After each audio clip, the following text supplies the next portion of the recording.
First at 10, police make an arrest exactly 2 months after discovering a woman's body dumped in a southeast side field. Colasseo Mercy Brown is accused of shooting and killing 24-year-old Desiree Fisher on August 4th near South Cross Ranch Road. She was just 24 years old, a promising college senior with a heart full of dreams.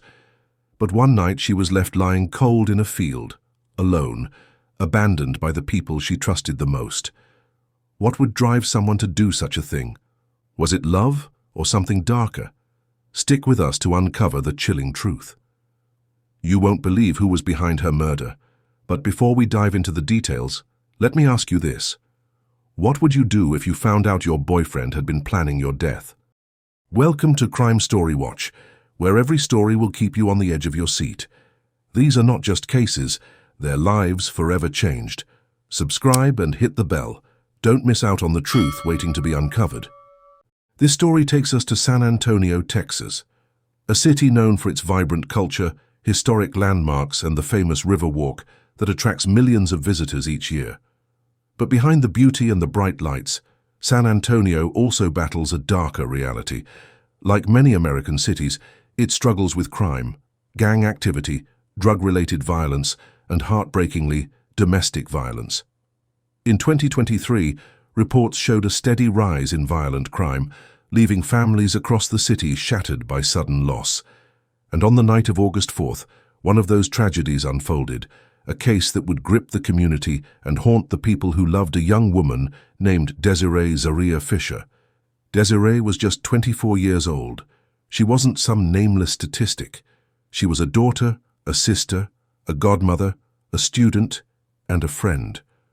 People who knew her described her as the kind of woman who would stop to help anyone.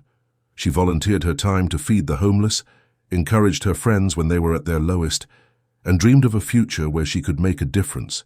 She was a senior in college, majoring in criminal justice, and had plans to become a detective, someone who would fight for justice, not knowing that one day she herself would become the victim of a cruel injustice.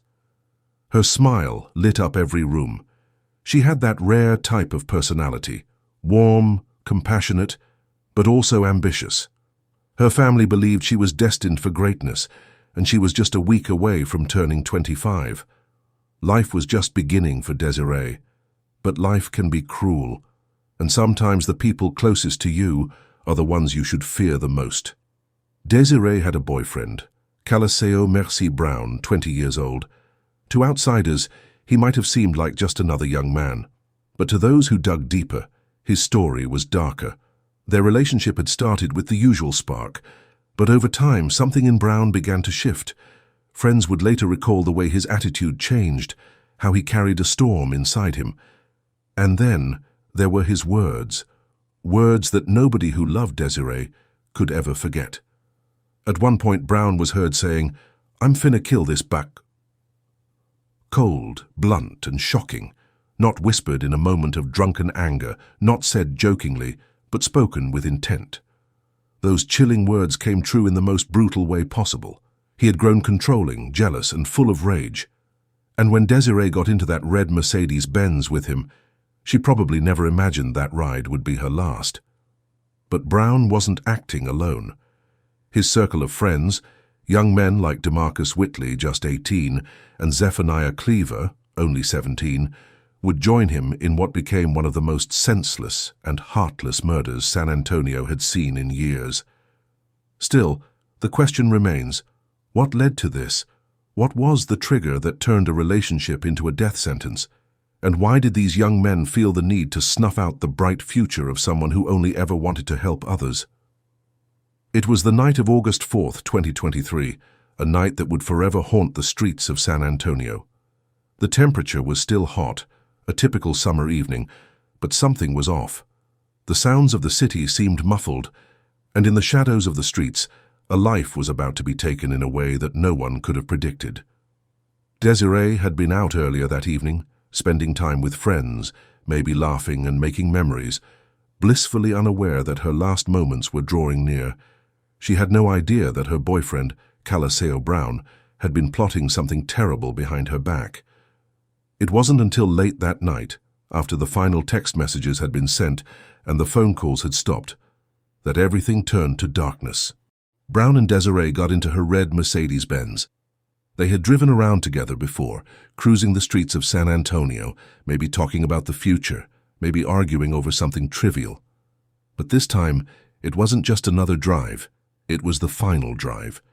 The car, usually a symbol of freedom, became the instrument of Desiree's demise. As they drove, DeMarcus Whitley and Zephaniah Cleaver, who had been lurking in the background, joined them. What began as a seemingly innocent drive quickly spiraled into something unspeakable. Somewhere along South Cross Ranch Road, in a quiet, secluded area on the southeast side of the city, the car came to a halt. It was here, under the cover of darkness, that the plan they had meticulously crafted came to fruition. The details of the moments that followed are nothing short of chilling. Reports later confirmed that DeMarcus Whitley, sitting behind Desiree, pulled out a gun. He was the one who fired the first shot. It was quick, aimed at the back of her head. Desiree never stood a chance. She crumpled forward, lifeless, her blood staining the seat of the car. But that wasn't the end. The other two, Brown and Cleaver, weren't done. They were cold, heartless, and ready to finish what they started. Brown allegedly helped remove Desiree's body from the car, leaving her in the field as if she was nothing more than a piece of trash. It was an execution, done without hesitation, without remorse, but they weren't as clever as they thought. In their attempt to cover up the crime, they overlooked something crucial: the evidence. After leaving Desiree's body in the field, Brown, Whitley, and Cleaver quickly turned to the car, Desiree's red Mercedes-Benz.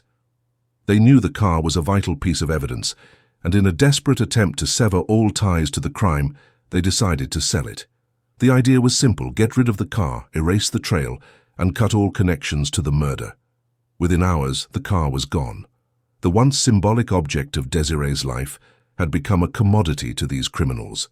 They thought that selling it would keep them hidden, that the transaction would sever the thread between them and the murder. But they couldn't have been more wrong.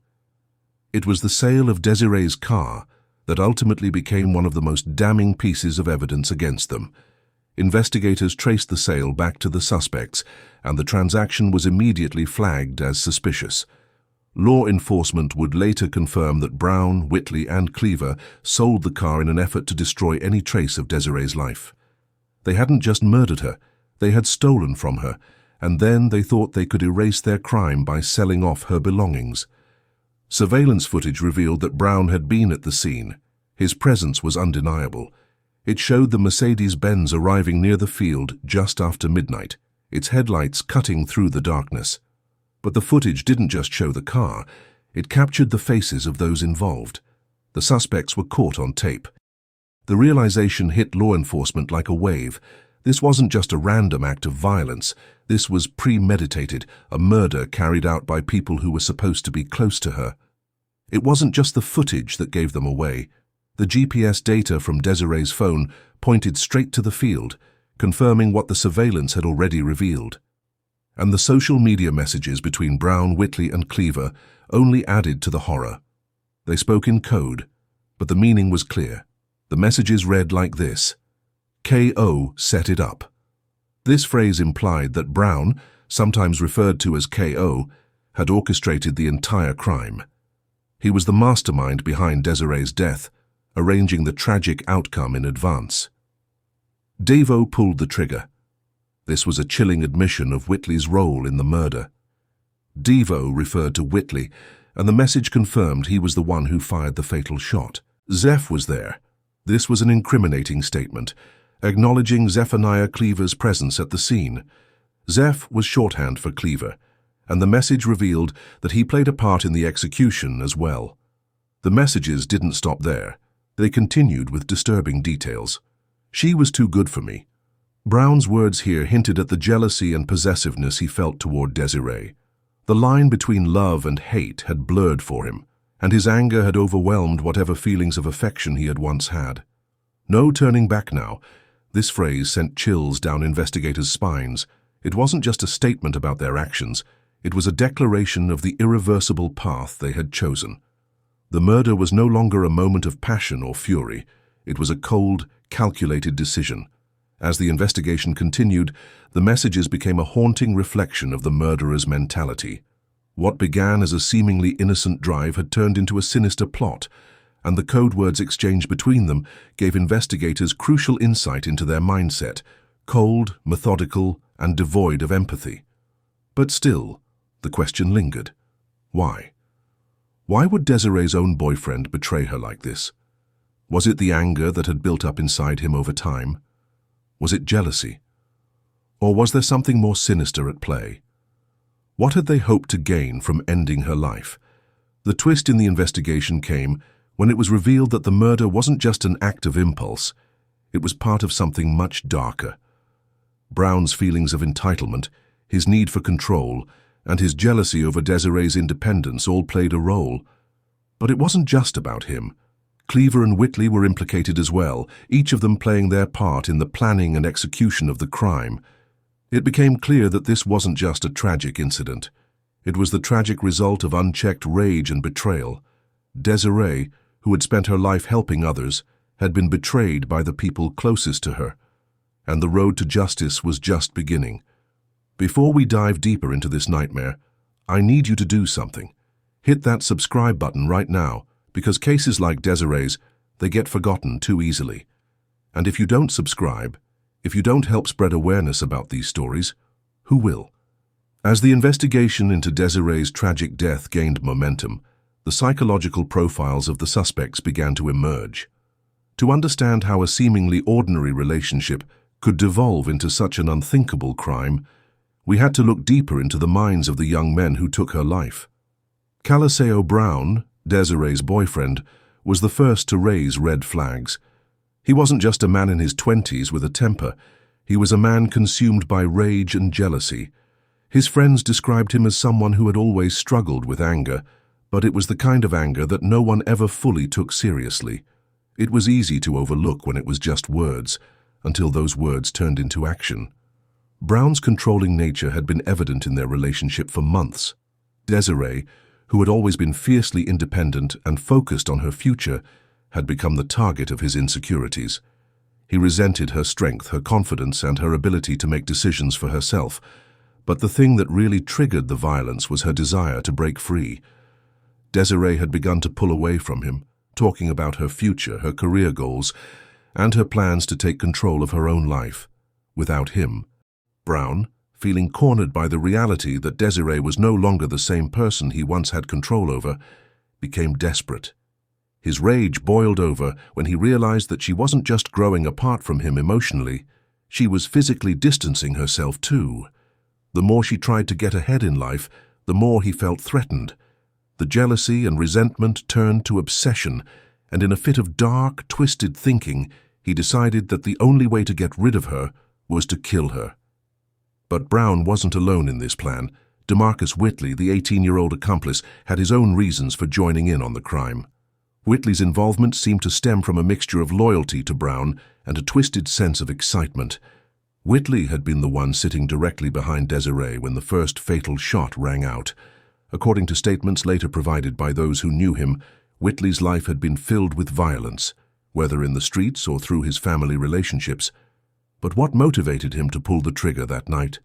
Was it just blind loyalty to Brown, or did Whitley feel empowered by the act? Witnesses and texts later revealed that Whitley had been involved in conversations leading up to the murder, often joking and making light of the situation. One text message from Whitley to a friend read, "Man, Devo pulled the trigger. KO set it up." Whitley wasn't just an accomplice. He was complicit, seemingly relishing the chaos he had helped create. His coldness, the way he didn't hesitate to end a life, hinted at a deep emotional detachment. Some might say he saw this as a game, a challenge, or a way to gain power in a world where he otherwise felt powerless. But the truth was clear. Whitley had become as dangerous as the others. Then there was Zephaniah Cleaver, the 17-year-old who had been part of the whole plan. His role in the murder wasn't just to help cover up the crime.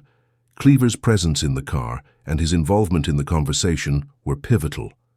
Cleaver's actions painted him as someone who wasn't just a bystander. He was actively participating in the destruction of a young woman's future. The messages that appeared on his phone in the aftermath of the crime showed no remorse, just further confirmation that he had been part of something far darker than anyone could have imagined. Cleaver's involvement came across as an attempt to prove himself. He was the youngest of the group, possibly seeking validation from Brown, someone he might have looked up to. He wasn't just there out of fear. He was there because he felt the need to belong, to be part of something bigger. But in the end, he wasn't just a follower. He was an active participant in the murder. His fate was sealed with the others. As police pieced together their involvement, it became evident that the crime wasn't just a random act of violence. It wasn't a crime of passion, nor was it a spur-of-the-moment decision. This was cold, calculated, and driven by a mixture of control, jealousy, and the twisted desire to break Desiree's spirit. These men, Brown, Whitley, and Cleaver, were not just criminals. They were men who felt a profound emptiness, a sense of failure in their own lives that they projected onto Desiree. They had all been consumed by their own brokenness, unable to see the humanity of the person they had betrayed and ultimately killed. They made their choices that led them down a path they couldn't undo. But as the investigation continued, the bigger question remained. How had they gone from being acquaintances and friends to cold-blooded murderers? What had happened to them that made this act seem justifiable in their minds? The psychological angle here was chilling. Brown's fear of losing control, Whitley's emotional detachment, and Cleaver's desire to prove himself created a toxic cocktail that led to the death of someone who had trusted them all.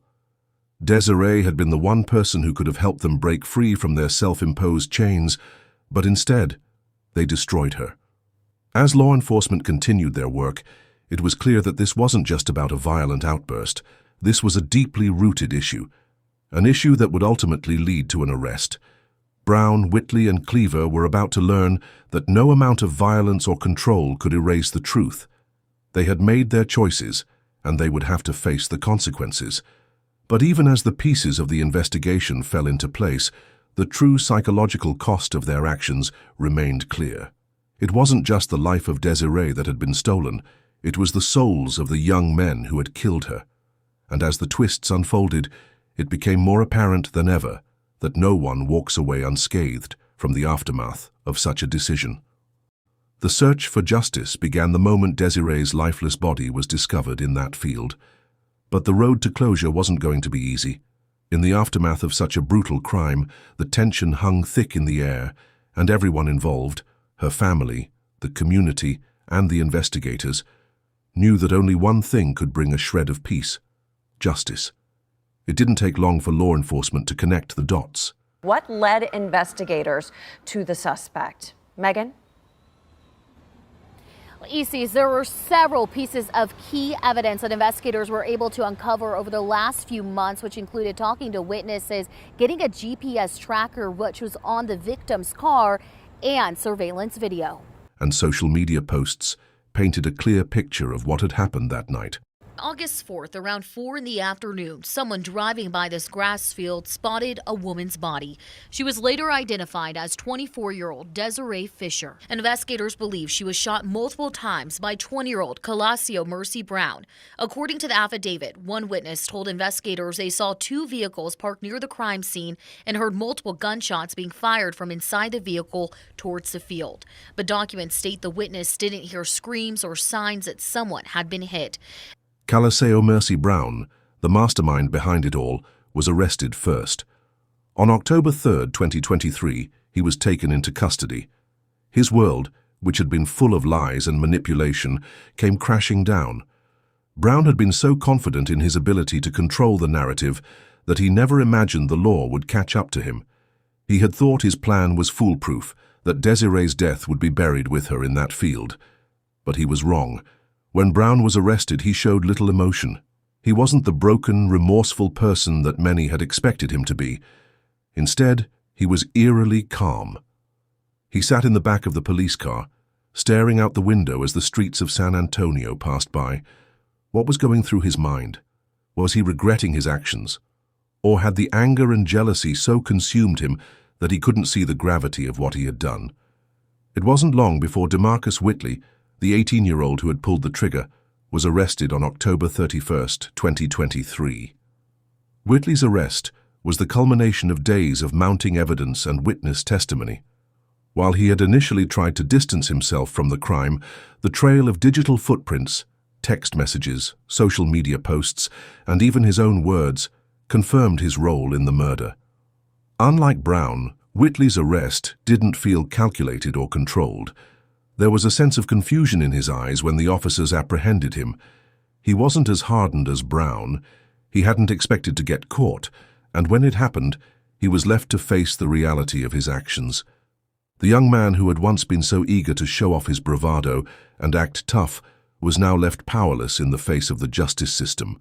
Finally, Zephaniah Cleaver, the 17-year-old who had been involved in the planning and execution of the murder, was also taken into custody on October 31, 2023. Cleaver's arrest was the final piece in the puzzle. He had tried to keep his distance from the crime in the early stages of the investigation, but his involvement became undeniable once the authorities uncovered the messages linking him to Brown and Whitley. For Cleaver, the arrest was a wake-up call. He had been trying to prove himself, to gain respect from the older men in his life, but now he was trapped in a nightmare of his own making. He wasn't the innocent bystander he had once tried to claim to be. He was as guilty as the others, and he had to face the consequences of his choices.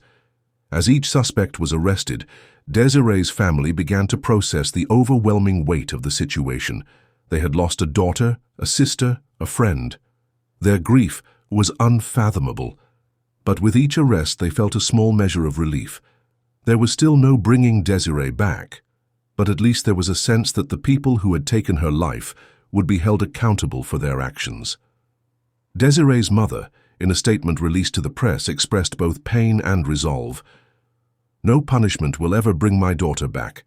No amount of time served will ever undo the hurt she felt in those final moments. But we will fight for justice for Desiree and for all the women who face abuse and betrayal. We will not rest until those who took her life are held accountable." The arrest of the three young men sent shockwaves through the community. San Antonio, already grappling with its crime rate, had never seen anything like this. These weren't faceless strangers. These were young men who had lived among the community, who had once been given the chance to change, to become something better. They had chosen to take that path away from them, and in doing so, they had destroyed a life that could have made a difference. But it wasn't just the families and the community who felt the impact of the crime. Desiree's case became a reminder of the dangers of toxic relationships and unchecked jealousy. It became a symbol of the silent battles that many people face, especially young women, when they try to break free from those who hold power over them. Desiree had tried to escape, to live a life full of promise and potential, but the forces against her were stronger than she had realized. And then came the trial.